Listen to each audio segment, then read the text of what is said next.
आदरणीय व्यासपीठावर विराजमान सर्व प्रमुख पाहुणे, प्रमुख अतिथी, माझा जीवाभावाचा तरुण बांधव आणि मोठ्या संख्येने या ठिकाणी उपस्थित असलेले सर्व निष्पाप निष्कलंक हिरे माणिक मोती आणि त्यापेक्षा अनमोल असणाऱ्या माझ्या ज्ञात श्रोते, मायबाप, बंधू आणि भगिनी, मित्रांनो, स्वामी विवेकानंद सांगायचे की तुमच्या देशाच्या तरुणाच्या ओठावरील गीत तुम्ही मला सांगा, तुमच्या राष्ट्राचं हित मी तुम्हाला सांगतो. आणि आपल्या राष्ट्रीय युवा शक्तीचं पण ब्रीद वाक्य ही तसंच आहे की गोरगरीब घराण्यातील मुलं शिक्षणाच्या प्रवाहात आली पाहिजेत आणि शिक्षणाच्या प्रवाहात आलेली मुलं, गोरगरीब घराण्यातील मुलं शिक्षणात आली पाहिजेत आणि शिक्षणात प्रवाहात आलेली मुलं उद्योगधंदे आणि नोकरीच्या प्रवाहात आलेली पाहिजेत. खरं तर आपल्या या राष्ट्रीय युवा शक्तीचं जे ब्रीद वाक्य आहे त्याच ब्रीद वाक्याला अनुसरून आज या ठिकाणी जो काही कार्यक्रम उपस्थित आहे त्याचं कार्यक्रमानिमित्त तुम्ही उपस्थित आहात आणि याच्या निमित्त जे काही बदल आपल्याला करायचे आहेत त्या बदल घडवण्याचं कर्णधारपद हे तुमच्या आणि माझ्या खांद्यावरती आहे. हे आजच्या कार्यक्रमानिमित्त मी तुम्हाला सांगू इच्छितो. मित्रांनो, तरुण काय असावा, या तरुणामध्ये काय सामर्थ्य आहे, या भारतीय तरुणामध्ये काय नाविन्य आहे याचं ज्वलंत आणि जातीवंत उदाहरण म्हणजे स्वामी विवेकानंद. स्वामी विवेकानंद आपल्यासारख्या वयात असताना भगवे वस्त्र प्रदान करून पूर्ण भारत देश फिरले आणि पूर्ण भारत देश फिरून आल्यानंतर त्यांनी या आपल्या भारतीय संस्कृतीचं, भारतीय साहित्याचा अभ्यास केला आणि एके दिवशी ते कन्याकुमारीच्या टोकावरती गेले. ते कन्याकुमारीचं टोक तुम्हाला सर्वांना माहित असेल. त्या कन्याकुमारीच्या टोकावरती गेल्यानंतर स्वामी विवेकानंदांना तो फेसाळलेला असा समुद्र बघितला आणि त्या फेसाळलेल्या समुद्राच्या थोड्याशा अंतरावरती एक त्यांना खडक दिसलं. त्या खडकावरती चिंतन आणि मनन करण्याची स्वामी विवेकानंदाची इच्छा झाली. स्वामी विवेकानंदांनी आपल्या दंडाच्या बाहुबलावरती त्या समुद्रात उडी घेतली आणि पोहत पोहत त्या खडकापर्यंत गेले.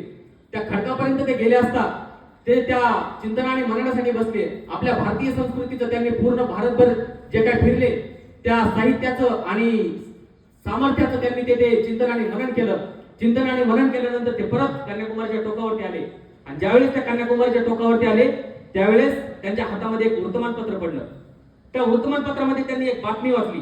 ती बातमी अशी होती की या जगामध्ये शिकागो नावाचं एक शहर आहे आणि त्या शिकागो नावाच्या शहरामध्ये एक जागतिक धर्म परिषद तेथे आयोजित केली आहे आणि स्वामी विवेकानंदांनी ठरवलं की त्या जागतिक धर्म परिषदेला मी जाणार. स्वामी विवेकानंदांनी त्या जागतिक धर्म परिषदेसाठी स्वतःचीच निवड करून घेतली. पण त्या जागतिक धर्म परिषदेला जाण्यासाठी गुरुची परवानगी घेणं खूप महत्वाचं असतं आणि म्हणून स्वामी विवेकानंदांचे त्यावेळेसचे गुरु रामकृष्ण परमहंस यांचं निधन झालेलं होतं. त्यावेळेस स्वामी विवेकानंद हे आश्रमात गेले. गुरुमाता शारदा माता यांना परवानगी मागितली. गुरुमाता शारदा माता यांना ते सांगू लागले की माते, या जगामध्ये एक शिकागो नावाचं शहर आहे आणि त्या शहरामध्ये एक जागतिक धर्म परिषद घडली. देशातली वेगवेगळ्या कानाकोपऱ्यातील माणसं तेथे आपल्या धर्माचं प्रदर्शन, मत प्रदर्शन करण्यासाठी येणार आहेत आणि यासाठी मी माझी स्वतःचीच निवड करून घेतलेली आहे. स्वामी विवेकानंद त्या शारदा मातेला सांगत होते आणि शारदा माता हळूवार आपल्या त्या चाकू हातात असलेल्या चाकूनी भाजी कापत होत्या, स्वयंपाकाची तयारी करत होत्या. त्यावेळेस स्वामी विवेकानंद गडबडून गेले, गोंधळून गेले. शारदा माती काही बोलायला तयार नव्हत्या. त्यावेळेस शारदा माताने हातातील असलेला चाकू स्वामी विवेकानंदाच्या दिशेने फेकला आणि तो चाकू त्यांनी तो परत आणायला सांगितला. स्वामी विवेकानंदांनी तो चाकू हातामध्ये घेतला आणि तो चाकू त्या शारदा मातेकडे घेऊन गेले. शारदा मातेने त्यावेळेस स्वामी विवेकानंदांना सांगितलं की बाळा, तू ज्या जागतिक धर्म परिषदेचं सांगत होतोस त्या जागतिक धर्म परिषदेला तू जाऊ शकतोस. स्वामी विवेकानंद अजून गोंधळले. स्वामी विवेकानंदाला काही समजत नव्हते की काय चालू आहे. मगाशीपासून मी शारदा मातेला विचारतोय की माते, मला त्या जागतिक धर्म परिषदेला जायचंय आणि तू त्यासाठी काही उत्तर देत नाही. त्यावेळेस शारदा मातेने दिलेलं उत्तर तुमच्या आणि माझ्या हृदयात करून घेण्यासारखं आहे. शारदा मातेने त्यावेळेस स्वामी विवेकानंदांना सांगितलं की बाळा, ज्या वेळेस तू तो चाकू माझ्याकडे घेऊन आलास त्या चाकूची धार तुझ्या पोटाकडे होती आणि त्याची मूळ जी आहे ती माझ्या पोटाकडे होती.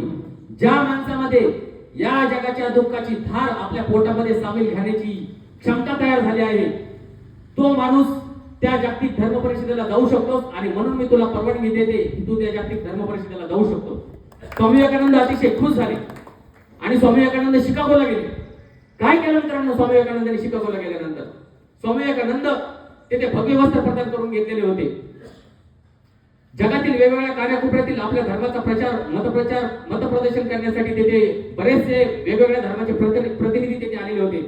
स्वामी विवेकानंदांनी आपल्या भाषणाचा तेथे नंबर येत होता. स्वामी विवेकानंदाला बघून लोक हसत होते. स्वामी विवेकानंद एक एक माणूस पुढे ढकलत होते आणि सर ते शेवटी स्वामी विवेकानंद त्या मंचावरती गेले आणि त्या मंचावरती गेल्यानंतर स्वामी विवेकानंद फक्त 2 शब्द बोलले. ते 2 शब्द असे होते, my dear brother and my sister. माझ्या बंधू आणि भगिनींनो, या जगाच्या कानाकोपऱ्यात राहणारा प्रत्येक माणूस हा माझ्यासाठी भाऊ आणि माझ्यासाठी बहीण आहे. हा संदेश स्वामी विवेकानंद त्या ठिकाणी दिला. हे विश्वची माझे घर ऐसी मती गयाची स्थिर, हा संत ज्ञानेश्वरांनी दिलेला जो विचार होता तो स्वामी विवेकानंदांनी त्या ठिकाणी रुजवला आणि तुडुंबाचं भरलेलं प्रचंड सभागृह स्वामी विवेकानंदासाठी उठून टाळे उभं राहिलं.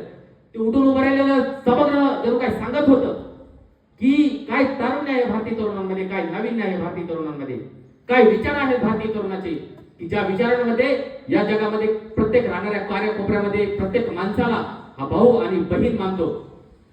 खरं तर मित्रांनो, या गोष्टी सांगण्याचा पाठीमागचा इतिहास आणि विचार म्हणजे फक्त आज तुम्हाला माहित असेल, दिवसेंदिवस मी तुम्हाला एक प्रश्न विचारणार आहे. दिवसेंदिवस आपल्या बीड जिल्ह्याची परिस्थिती ही चांगली होत आहे की बिघडत आहे, हा प्रश्न आहे माझा तुम्हाला. तुम्ही सगळे त्याला साक्ष आहेत की ही परिस्थिती बिघडत आहे. ही परिस्थिती ज्या बीड जिल्ह्याला आद्यकवी मुकुंदराजाच्या जिल्हा म्हणून ओळखलं जायचं, तोच बीड जिल्हा आज दहशत, हत्या, गुंडागर्दी, मुजोरी, आंदोलनाचा जिल्हा अशी नवीन ओळख या आपल्या बीड जिल्ह्याला पडलेली आहे. मित्रांनो, याचे उदाहरण मी तुम्हाला काही देऊ इच्छितो. सोलापूर जिल्ह्यातील एका राजकीय पक्षाच्या विद्यमान खासदारानं आपल्या बीड जिल्ह्याची तुलना त्यांच्या एका खेडेगावातील तालुक्याशी केली, खेडेगावाशी केली. आणि ही गोष्ट ज्यावेळेस त्या गावकऱ्यांना कळली त्यावेळेस त्याचा निषेध म्हणून सर्वांनी शांतपूर्वक ऐका. हा विषय खूप महत्वाचा आहे. हा विषय तुम्ही समजून घेणं खूप महत्वाचं आहे. याचे दूरगामी परिणाम जे तुम्हा आणि मला पुढे भोगण्यास येणार आहेत ते तुम्ही शांत चित्तेने आता ऐकून घेणं खूप महत्वाचं आहे. ज्यावेळेस ती गोष्ट त्या गावकऱ्याच्या कानावरती आली त्यावेळेस त्या गावकऱ्यांनी आमची तुलना आमच्या गावाची तुलना बीड जिल्ह्याशी केली म्हणून त्यांनी ते गाव एक दिवस बंद ठेवलं आणि त्या गोष्टीचा निषेध त्यांनी वर्तवला. ही काय परिस्थिती झाली आहे, ही भयानक अशी परिस्थिती झाली आणि आपल्या बीड जिल्ह्याचं खूप असं दुर्भाग्य आहे. ही परिस्थिती महाराष्ट्रामध्ये बीड जिल्ह्याविषयी झाली. याचं दुसरं उदाहरण मी तुम्हाला सांगू इच्छितो. आपल्या शेजारील माजल गावातील 5 तरुण हे नोकरी येथे पुण्यात आलेले असताना चाकण येथे ते 3 दिवस वास्तव्यात राहिले. ज्या क्षणी त्या माणसाला कळालं, त्या रूम मालकाला कळालं हे बीड जिल्ह्यातील पोर आहेत, त्यावेळेस त्या मालकाने त्या आपल्या बीड जिल्ह्यातील 5 तरुणांना घराच्या बाहेर काढून टाकलं. कारण तुम्ही बीड जिल्ह्याचे आहेत. एवढेच नव्हे तर इथे कानापूर लक्ष्मीपूर हे तुम्हाला माहित असतील गाव, तिथं माझा भाचा आहे लक्ष्मीपूर मध्ये. तो भाचा माझा परभणी येथे पोलीस भरतीसाठी गेलेला असताना त्याला विचारण्यात आलं तू कुठला आहेस, त्यावेळेस त्याने सांगितलं की मी बीड जिल्ह्यातील वडवणी तालुक्यात आहे. त्यावेळेस त्याला तिथे रूम देण्यात आली. अशा विविध घटना आहेत, अशा विविध गोष्टी आपल्या बीड जिल्ह्यामध्ये घडत आहेत. आणि यासाठी हा जो काही तरुण आज येथे उपस्थित आहे त्या तरुणांना कंबर बसणं खूप गरजेचे आहे. आणि हे जे काही बीड जिल्ह्याची बदनामी, ही बीड जिल्ह्याची नाहक बदनामी होत आहे, या बदनामीच्या विरोधात आवाज उठवणं गरजेचं आहे. त्यावेळेस तुमचेच कुटुंबीय, तुमचेच मित्र, तुमचेच मुलं ज्यावेळेस बाहेर गावी ठिकाणी कामाला जातात त्यावेळेस त्यांची विचित्र आणि विचित्र परिस्थिती आज तयार होत आहे. आणि याच्या विरुद्ध तुम्ही आणि मी आवाज उठवणं आज गरजेचं आहे असं मला या कार्यक्रमाच्या निमित्ताने मी तुम्हाला सांगू इच्छितो. आणि खरं तर या कार्यक्रमाचं आयोजनच त्या बाबतीत ठरलेलं आहे. ही जी काही परिस्थिती आज आपल्याला पाहायला भेटत आहे ती परिस्थिती कुठेतरी बंद झाली पाहिजे आणि परत आपल्या बीड जिल्ह्याची जी काही ओळख आहे ती पूर्वस्थरावरती आली पाहिजे. आणि तुम्ही आज येथे उपस्थित झालात, तुमच्या सर्वांकडून मला अपेक्षा आहे की ही जी काही बदलत चाललेली परिस्थिती आहे ती पूर्वपदावर येण्यासाठी तुमची आणि माझी जबाबदारी आहे.